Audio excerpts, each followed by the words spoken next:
Salut, c'est Pierre de PGBT. Alors aujourd'hui, j'ai la chance d'accueillir Anthony de Meet Tennis, où je vais lancer un petit défi où j'avais envie d'inverser les rôles. Anthony, il nous a présenté un nombre incroyable de vidéos de qualité, avec beaucoup de diversité. Donc, je vais proposer le petit défi de maintenant de faire une interview, mais de lui. Donc, c'est moi qui vais poser les questions et puis on va en savoir un petit peu plus sur Anthony.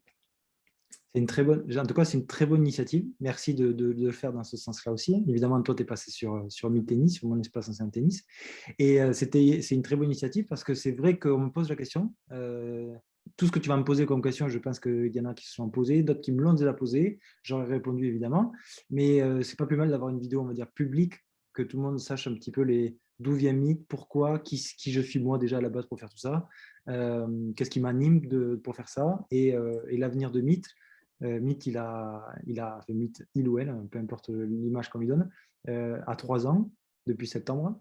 Et donc, du coup, je pense qu'il y a un tournant un petit peu. Il y a eu des tournants chaque année, on va dire, mais là, il y a un tournant de plus à prendre et on va en parler ensemble. Et j'espère que ça perdurera et que ça continuera d'aider des profs comme toi, outre-Atlantique, voilà, qui se forment au quotidien grâce au contenu de Meet. Je vois que Anthony est très à l'aise pour prendre la parole Ouais. et développer différents sujets. Eh bien, écoute, on va commencer directement. Je vais te poser des questions très simples pour en savoir un peu plus sur toi. Donc, je vais te demander, sur le premier bloc, au niveau de ta présentation personnelle, si tu peux me dire qui es-tu, les choses que tu aimes dans la vie, nous faire parvenir un petit peu des infos sur ton background au niveau scolaire. Ouais. Voilà. Avec plaisir. Donc, du coup, Anthony qui habite dans le sud de la France, dans le sud-ouest. Donc, pour ceux qui reconnaissent trop l'accent, je ne suis pas loin de Toulouse. Et donc, j'ai 28 ans au jour d'aujourd'hui. Là, quand on parle on va dire, de mes hobbies ou ma vie, elle a toujours été rythmée par le sport. Tu vois. Donc, j'ai fait des études, en termes d'études, j'ai fait des études scientifiques, quelques années, 2 années en licence d'informatique, je ne suis pas allé au bout, mais j'ai pris quelques compétences qui finalement m'ont servi, on en reparlera après pour la création de mythes. Mais en tout cas, oui, une chose importante dans ma vie et qui la rythme au jour d'aujourd'hui encore plus, c'est le sport. Et voilà, si on parle de moi, j'ai pas envie qu'on parle de moi comme un tennisman, on parle de moi comme un sportif, hein. Et c'est ce qui nous caractérise tous les deux, tu vois, c'est qu'on aime le sport en général et pas simplement le tennis. Et c'est intéressant, je pense, d'avoir cette ouverture d'esprit-là avec les bienfaits du sport en général et pas simplement le tennis. Mais bon. En tout cas, je me suis spécialisé dans le tennis. J'ai commencé le tennis que j'avais 6 ans. Je faisais du foot en parallèle. Et après, j'ai arrêté le foot, je pense, sur un début de l'adolescence, je pense, et j'ai fait le focus vraiment que sur tennis. Je l'ai senti ainsi, ça s'est bien passé. J'ai passé mes diplômes d'initiateur. Après, j'ai été AMT, assistant moniteur de tennis, maintenant qui s'appelle CQP éducateur tennis. J'ai passé mon DE. Et après, une fois que j'ai eu passé mon DE, ça on en parlera après, mais j'ai eu une opportunité pour basculer et passer côté formateur. Ça, on en parlera un peu plus après parce que Ouais, je sais d'accord. qu'il y a une question à dédier à ça. Et en fait, c'est pendant cette année de formation DE. D'ailleurs, petite anecdote, le DE que j'ai passé, je suis le seul en France, on était une dizaine, à l'avoir passé sur 2 ans. Parce que, en fait, Ah oui, c'était un ouais. test fédéral. Ils avaient mis ça en place sur la Ligue Occitanie, où c'est que j'étais, et ils voulaient faire un test pour voir si justement c'était possible de pouvoir proposer une formation DE qui est équivalent à Bac+2 sur 2 ans de formation. Et finalement, ça s'est avéré que ça ne s'est pas reconduit. Bon, du coup, je suis un des seuls à avoir un diplôme DE en 2 ans. Bon. Et C'est vrai que si tu me permets, c'est vrai que la formation DE en un an, elle est quand même hyper, hyper dense, hein. ah ouais, c'est Euh, chargé, c'est et chargé. Et là, avant, du coup, il y a quelques années avant, il me semble que c'était 2 ans, non, qu'ils prenaient mais avant, ça ne fonctionnait pas en tant que DE, c'était un BE. Du en coup, il y avait BE, un tronc voilà. commun et après, il y avait du spécifique. Et du coup, ce n'est pas pareil que depuis qu'il y a le DEDE, quoi. Et, Mhm. euh, et quand tu passes le DES, c'est un bac+3, équivalent bac+3, mais c'est sur un an, ça se tient. Mais le DE, vraiment, sur un an, c'est chargé, quoi. Je trouve que c'est Ouais. chargé. Sachant Mhm. que le DES, quand les mecs passent le DES, et ben, du coup, ils ont déjà cette expérience-là en tant que DE, tu as déjà voilà, tu sais d'où tu viens, etc. Et alors que là, quand tu débutes, que tu passes le DE, certes, tu as la MT, mais bon, c'est pas aussi formateur, on va dire, ou pas si ils ne te mettent pas peut-être les bases les meilleures quand tu viens de ce côté-là. Mais bon, quoi qu'il en soit, cette aventure-là, en tout cas, m'a fait créer une mythe au final. Et c'est dans ce moment-là que c'est arrivé. Et au niveau, on reviendra là-dessus un petit peu plus tard. Mm. Au niveau tennis, j'ai envie de te dire, qu'est-ce qui t'a fait basculer entre être un joueur, prendre du plaisir, progresser Mm. et basculer vers devenir, entraîneur, vers le coaching? Mm. Qu'est-ce qui t'a donné l'envie? Un formateur, pendant ta formation AMT? Il y a forcément eu un déclic quelque part. Moi, ça m'intéresserait de le savoir. Je pense que, comme tout le monde, on a tous quelqu'un en tête qui nous a marqué, quelqu'un qui a fait que tu te dis waouh, j'aimerais bien faire ça. Et j'espère l'être pour certaines personnes, tu vois. Je trouve que c'est des objectifs de vie qui peuvent être fantastiques. Euh, je pense que c'était mon formateur, enfin mon entraîneur de l'époque. Il y avait une dynamique très positive au club, tu vois. Moi, j'étais dans les meilleurs jeunes. Ouais, Euh, une dynamique positive. Et comme on le sait, quand tu veux garder des ados, souvent, tu les intègres à l'équipe pédagogique parce que tu leur fais passer des IF. Et ça permet de garder, entre guillemets, les ados. Euh, Certains restent parce que bon, il y a le niveau de jeu, voilà. Et voilà. Et moi, je pense que je serais quand même resté, il n'y aurait pas eu de souci. Mais cette fibre-là a commencé à me titiller. Et je voyais que j'étais content de partager des choses, j'étais content d'échanger sur des choses que je faisais, etc., de me dépasser, tout ça. Et je me dis, OK. Et là, finalement, de fil en aiguille, c'est comme ça que c'est venu. Et en fait, je me retrouvais plus. C'est intéressant parce que du coup, ça évolue au fil du temps. Je me suis plus retrouvé en tant qu'enseignant qu'en tant que joueur. J'étais en tant que joueur, ben, je jouais, ouais, OK. J'étais pas non plus, j'étais pas un grand fan de la compétition en elle-même, tu vois. Ça me faisait pas triper d'aller en faire des compétitions, tout ça. Par contre, j'étais très content quand on était en match par équipe, tu vois. Des matchs en double, des matchs où c'est qu'il fallait coacher, des matchs où c'est que tu étais au service de l'autre pour l'aider à trouver des solutions, etc. Tu vois. Et même ouais, cette phrase-là que je dis, elle n'est pas anodine, trouver des solutions. J'ai toujours eu cet esprit-là. Bon, là, maintenant, dans le monde entrepreneurial, on est en plein dedans, mais j'ai toujours eu cette envie de vouloir résoudre des problèmes. Tu vois. Et donc, du coup, quand tu es enseignant, c'est un élève qui vient avec tel problème, qu'est-ce que je vais mettre en place pour arriver à l'aider à résoudre ce problème-là ou en tout cas l'améliorer sur tel ou tel point. Et ça, c'était vraiment, ah ouais, toi, tu te sens je vraiment, te je te rejoins complètement. ah ouais, ouais. Après, je trouve qu'au début, quand on se lance dans ce métier, on a quand même énormément d'interrogations. On ne sait pas, Mm. je veux dire, ça se cons ça enfin, pour ma part, ça s'est construit au fur et à mesure, tout ça, en fait. Et Ouais. puis, bah, plus tu avances sur ce chemin-là, plus tu découvres, plus on va continuer aussi encore à découvrir plein de choses, Oui. C'est ça qui est et intéressant, c'est que du coup, c'est perpétuel, tu vois. Et jamais ça s'arrête. Et c'est vachement bien. Et c'est vachement bien. Parce que justement, hein, tu te dis, waouh, la personne que j'étais il y a 5 ans, enfin, au jour d'aujourd'hui, c'est bien mieux, hein. Et qu'est-ce que ça va être dans 5 ans, tu vois. Et au contraire, je pourrais dire, ah putain, oh là, ça va pas ce que je fais. Mais on s'en fout, ça fait partie du chemin, tu vois. Et en fait, petit à petit, avance, avance, avance. Et toutes les interviews que j'ai faites avec les grands coachs, ou en tout cas les gens qui ont cette ouverture d'esprit-là, qui savent qu'il faut qu'ils continuent de se former et que c'est pas acquis. Et là, en fait, ça fait des gens, c'est extraordinaire. Et d'une humilité en plus. je sais plus quelqu'un qui disait que, en fait, il faut essayer, que ça soit dans nos entraînements, enseignements, tous les jours ou même dans la vie, c'est essayer d'être une meilleure version de soi-même tous les jours. Demain est un Ouais, autre jour.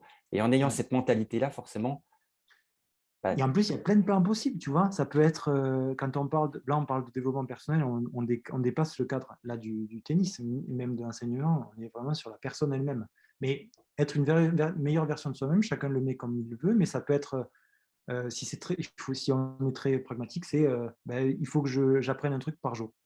Moi, c'est ce que je me dis. Moi, il mmh, faut que chaque jour, je me dis, il faut que j'apprenne un nouveau truc sur quelque chose. Mais ça peut être un truc qui dure 2 minutes, hein. Par exemple, comment les abeilles elles colonisent tel truc. Ok, ben, je vais regarder une vidéo, je vais discuter avec quelqu'un et j'ai appris ça. Ok, c'est bon, je suis meilleur. Sur ce point-là, je suis meilleur. mmh. Et petit à petit. Et en fait, bon, évidemment, tu t'orientes vers les choses qui t'impactent ou en tout cas qui te sentent les plus utiles. Peu importe. Mais quoi qu'il en soit, cette dynamique-là de vouloir se progresser, avancer, ben, c'est énorme. Et on le voit, tous les gens qui lisent, finalement, une fois que tu es mordu, tu t'arrêtes pas de lire.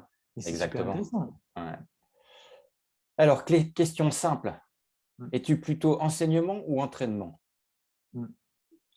Eh bien, je t'aurais dit Je t'aurais dit enseignement, quand j'étais enseignant. Oui, parce que du coup, entre-temps, quand même, j'ai basculé du côté formateur. Et donc là, maintenant, je te dirais formateur, formation plutôt que enseignement ou entraînement. Mais après, j'ai toujours apprécié le côté enseignement quand j'enseignais, mais finalement, au fur et à mesure de mes expériences et maintenant de ma vie de sportif et surtout triathlète, avec vraiment chercher la performance, je serais plus attiré vers l'entraînement maintenant. Parce que pour moi, je suis plus dans cette dynamique-là, dans le fait d'aller chercher vraiment le petit truc qui fait que voilà, tu Mhm. performes, tu es efficient sur tes entraînements, tu fais des choses, voilà, tu fais des choses bien, mais, voilà, mais tu fais travailler correctement la personne. Mais quand j'étais enseignant, je me trouvais beaucoup plus à l'aise avec du public, on va dire, loisir, sur lesquels j'avais plus de facilité peut-être, parce que du coup, ce que tu disais, on ne sait pas trop au début, on cherche tout ça. Ah oui, C'est vrai oui. que quand tu es dans la partie entraînement, des fois, c'est pas facile à voir et à sentir. Et du coup, tu te dis, ah ouais, donc je ne sais pas comment le faire travailler, je ne sais pas quoi lui faire travailler, parce qu'en fait, il joue bien. Et non, en fait, il y a toujours quelque chose à travailler. Ouais, Mais, toujours. mais là, au début, tu vois, quand j'ai enseigné, je savais que je me mettais plus à l'aise avec tout ce monde-là, surtout les petits, tu vois, avec le côté éducatif, partage de valeurs, éducation. C'était vraiment. Et en plus, je sentais, parce que eux, déjà, c'est des éponges, mais en plus, en termes d'émotion, ils sont sans filtre, quoi. Donc, quand tu sentais que tu leur prenais un truc et qu'ils étaient contents, ben, c'était là, rien que de le dire, ça vibre dans mon ventre. Tu vois, je me rappelle de séances avec des enfants, mais les deux petites filles qui étaient pas du tout sportives, en fait, mais finalement, elles étaient trop contentes d'être ensemble. Elles apprenaient un truc, tu avais l'impression que ça y est, elles avaient gagné Roland Garros. Mais c'était énorme. Ben, c'est pour ça Et que là, ce public-là, il est génial. Moi, ah ouais, quand je discute avec pas mal de DE, que je parle de séances baby tennis, baby tennis 3-4 ans, ouais, j'ai l'impression que tous les mecs, ils évitent de faire ces séances-là, on les refourgue, alors que c'est là qui a le cœur du truc. ouais. Et Ah, si tu le fais bien, ah ouais, si tu les le fais bien, 3-4 ans-là, ils te donnent un. Alors, en général, ça se passe super bien, ils te donnent une énergie, ah ouais. un retour mais qui n'a pas de prix, qui est sans valeur. Et c'est là aussi qu'est notre cœur de métier. C'est pas juste entraîner le gars qui est zéro et Oui, c'est ça. travailler sur un Et, truc. La variété aussi. Et encore, tu vois, on a peut-être la mauvaise image de se dire, putain, 3-4 ans, 3-4 ans, 5-6, le mini-tennis, tout ça, c'est la garderie, il y a du monde, il y a du bruit, tout ça. Ça me demande du temps parce qu'il faut que je mette plein de matos en place. Mais c'est comme tout, hein, si tu le vois avec un état d'esprit ou une vision négative de l'activité, ben oui, ça va être long. Oui, ça va être long parce que du coup, tu te dis, waouh, ça court dans tous les sens, ça fait que crier, ils ne sont pas capables de tenir la concentration pendant 5-10 minutes max. Là, tu fais, oh là là, ça va être horrible. En fait, non, parce que du coup, si tu le fais proprement, d'où l'intérêt de bien préparer ces séances aussi, mais si tu le fais proprement et correctement, ben, tu vas avoir des résultats terribles, hein. Et là, tu vas dire, waouh. Et puis tu les Et en termes fidélises, de. et puis enfin, il y a plein Ouais, de bénéfices derrière. Mais même pour toi, enseignant, c'est ah vachement bah, valorisant, quoi. Tu te dis, putain, waouh, je leur fais travailler, je leur ai appris ça. On se voit qu'une fois par semaine pendant 1 heure et le petit progresse. Ah, mais c'est bien, quoi, tu vois. Et après, pas de mal à se demander. après, je comprends et je respecte que chaque prof a une sensibilité différente en fonction du niveau et du Oui, public. oui. On a tous, voilà, ça c'est sûr. Je vais rebondir. Tu as parlé de ton rôle de formateur que tu tiens à cœur. Tu peux un petit peu plus nous en parler, ce que tu fais, où tu le fais? Redis-moi, pardon. Ah, ça a dû couper. Est-ce que Oui, je rebondis pour parler sur ton rôle de formateur qui te tient à cœur. ouais. Est-ce que tu peux me donner plus de détails? Où est-ce que tu le fais? Avec qui? Mm, mm. Donc, du coup, je passe mon DE, je pense que c'était 2015 à 2017 ou 2014-2016, non, 2015-2017, je dirais. Et du coup, je suis diplômé. Et l'année d'après, et du coup, l'été qui suit, donc je suis diplômé, l'été qui suit, la Ligue Occitanie, donc où j'ai passé mon DE, m'écrit et me demande si je veux intervenir sur la formation des enseignants l'année d'après. Ah, et je dis, et ben, je lui dis ben, pourquoi pas. Et en fait, c'était le moment transitoire où c'est que le DE, toute la partie UC3 passait d'un Oui. dossier écrit avec une présentation PowerPoint à une simple présentation PowerPoint ou une vidéo, peu importe, ça dépend des centres.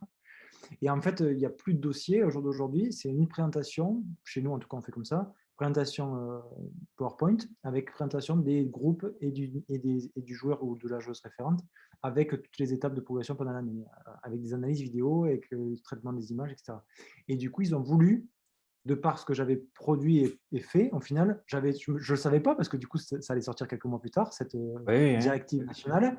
Mais au final, moi, déjà, dans mon PowerPoint, j'étais allé beaucoup plus loin. J'avais fait un dossier Ouais. qui était très long, très chargé, j'étais vraiment poussé le truc. Moi, il fallait que ça aille, il fallait que, voilà, dès que j'avais fait quelque chose, il fallait que j'essaye de chercher plus.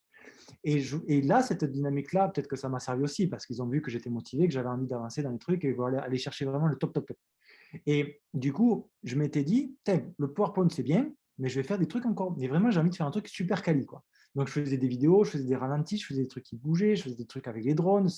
Et j'ai vraiment poussé le truc, tu vois. Ah ouais, Et tu ça as même sorti le drone. ah ouais, ouais. Oui, Ah oui, j'ai oui. vraiment fait le truc. Je me suis dit, putain, Anto, tu fais le truc à fond, régale-toi, quoi. Et du coup, je suis allé vraiment au bout des choses. Et je pense que ça a marché parce qu'évidemment, ça a plu au moment. Et en plus, ça, quand ils voient le travail que je fournis maintenant en tant que formateur, ils comprennent pourquoi. Ouais. Et donc, du coup, ils me proposent ça. Et je dis, bah, OK. Et donc, du coup, depuis 4 ans maintenant, j'interviens sur la formation des enseignants DE à la Ligue Occitanie sur toute cette partie-là. Donc, en fait, je les aide à mettre en place le PowerPoint, faire le lien entre les vidéos qu'ils font de leurs joueurs et de leur groupe pour l'intégrer dans les PowerPoint, tout en arrivant à mettre en lumière les éléments qui doivent travailler avec eux, tu vois, technique, tactique, physique et mentale. Oui, oui. Et donc, je les aide, on va dire, techniquement avec les outils vidéo.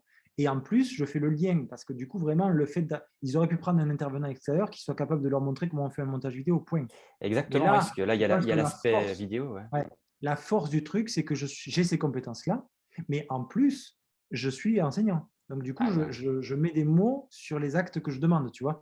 Et je leur dis, vous voyez, cette partie-là, ça va vous aider à montrer ça. Et ça va être intégré dans la programmation. Programmation avec tel macro-cycle, tel micro-cycle. Et ça, le mec, le monteur vidéo, qui serait peut-être bien meilleur que moi, ça c'est sûr, il pourrait pas le dire, ça, tu vois. Et donc, du coup, ça donne du sens. Et comme moi, je suis vachement attaché à ce côté sens dans les choses qu'on dit, là, pour les stagiaires, c'est génial parce que du coup, ils me disent, ah oui, c'est bon, j'ai compris. Et en plus, ils me disent, toi, tu le dis d'une façon, que eux, ils le disent différemment. Mais je dis, c'est ouais. parfait. Chacun, tu vois, t'entends. Peut-être qu'avec moi, tu vas comprendre. Peut-être qu'avec moi, tu vas peut-être pas comprendre du tout. Mais le fait de le re-entendre avec quelqu'un d'autre d'une façon différente, tu fais, ah oui, j'ai compris ce qu'il voulait dire finalement. Tu vois. Et là, en fait, chaque année, ça se passe super bien. Chaque année, ça se passe super bien. Chaque année, on le reconduit. Et à chaque fois, je suis ravi. Tu vois, quand je vois les stagiaires qui m'envoient un message qui me disent, putain, ça s'est super bien passé, l'oral, j'ai passé ça, tout ça. Mais je dis, ben, c'est normal, tu as travaillé pour ça et tu l'as fait correctement et tu es récompensé, tu vois. Et donc, du coup, voilà. Donc, cette partie-là, elle est importante pour moi parce que du coup, je reste quand même parce que étant plus enseignant, je reste quand même au contact de l'enseignement, je discute avec eux. Évidemment, je discute avec beaucoup de personnes sur Meet, mais je veux dire, je reste en contact permanent avec des enseignants qui me parlent de ce qu'ils font dans leur club. Moi, je m'intéresse à Ah, eux, tu vois, je veux savoir comment ça se passe, qu'est-ce que vous mettez en place, qu'est-ce que tu as testé cette année, tu vois, et je titille en plus comme ça. Comme ça me met un peu de challenge à chaque fois, tu vois. Donc, c'est intéressant. Et mais- parfois, et oui. parfois, des personnes que j'ai eues stagiaires passent sur Meet, tu vois. Et ils sont même pas Ah, des eux. Ils sont même pas des eux, ouais, mais ils passent sur Meet ouais. parce qu'ils font Mm, des choses super. Et du coup, je me dis, on partage ça. bien C'est une sûr, super idée. Tu bien, partages, tu vois. bien sûr. Mais écoute, moi, je trouve que c'est super intéressant parce que on se connaît un petit peu. Mais là je suis en train, en live, d'apprendre plein de choses sur toi.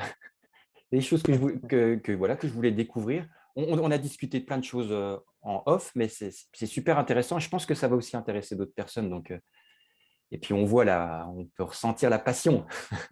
Ouais, ça c'est sûr. Tout ce que je fais, je vais le faire à 150%.